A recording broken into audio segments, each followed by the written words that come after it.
അല്ലെ വരെ കോയമ്പത്തൂരിൽ നിന്ന് തിരിച്ച് നാട്ടിക്ക് ട്രെയിൻ കയറാൻ നിൽക്കുമ്പോഴേ ഒന്നാമത്തെ പ്ലാറ്റ്ഫോമിൽ ഇങ്ങനെ നിൽക്കുമ്പോൾ അവിടെ അപ്പുറത്ത് ബോച്ചേന്റെ ഫുഡ് എക്സ്പ്രസ് ഉണ്ടാ പിന്നെ എന്തായാലും ഒന്ന് കയറി വെക്കണല്ലോ. പിന്നെ പ്രത്യേകിച്ച് അവിടെ ലേറ്റ് ഒക്കെ ഇങ്ങനെ മിന്നിക്കണോണ്ട് എന്തായാലും ഒന്ന് കയറി വെക്കണല്ലോ.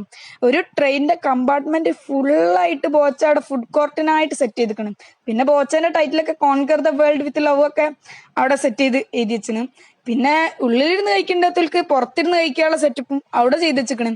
പിന്നെ ഈ വീഡിയോയിൽ കാണുന്ന സെറ്റപ്പ് ഒന്നുമല്ല, അവിടെ പോയി ഒന്ന് കാണേണ്ടി തന്നെയാണ് അത്. പിന്നെ നമ്മള് വൃത്തിന്റെ കാര്യം നോക്കുകയാണെങ്കിൽ പക്ക ഹൈജീനിക് ആയിട്ട് തന്നെയാണ് ഓലവിടെ ഫുഡൊക്കെ സെറ്റ് ചെയ്ത്. പിന്നെ ചിലവർക്കൊന്നും ഈ തമിഴ്നാട്ടിലത്തെ ഫുഡ് അത്ര പറ്റിക്കൊള്ളണമെന്നില്ല, പക്ഷെ ഇവിടുത്തെ ഫുഡ് എല്ലാവർക്കും പറ്റും എന്നുള്ളൊരു വിശ്വാസം എനിക്ക് ചെറുതായിട്ടൊക്കെ ഉണ്ട്. പിന്നെ അതിന്റെ ഉള്ളിൽ നോക്കുമ്പോൾ പക്ക പ്രീമിയം സെറ്റപ്പിൽ തന്നെയാണ് ഉള്ളത്. അവിടെയുള്ള മിററുകളാണെങ്കിലും ടേബിളുകളാണെങ്കിലും പിന്നെ ഫ്ലോർ ഒക്കെ ആണെങ്കിലും പക്ക ക്ലീൻ ആയിട്ടൊക്കെ തന്നെയാണ് അവിടെ സെറ്റ് ചെയ്ത്. പിന്നെ നമ്മൾ അവിടെ നിന്ന് ഒരു നെയ്പ്പത്തലാണ് കഴിച്ചത്. നെയ്പ്പത്തലും കഴിച്ച് നമ്മൾ നേരെ അടുത്ത വണ്ടിക്ക് നാട്ടിക്ക് പോകുന്നു. ഗ്രീൻ സ്ക്രീൻ ഡ്രാ നേരെ അപ്പൊ ബാക്കി പിന്നെ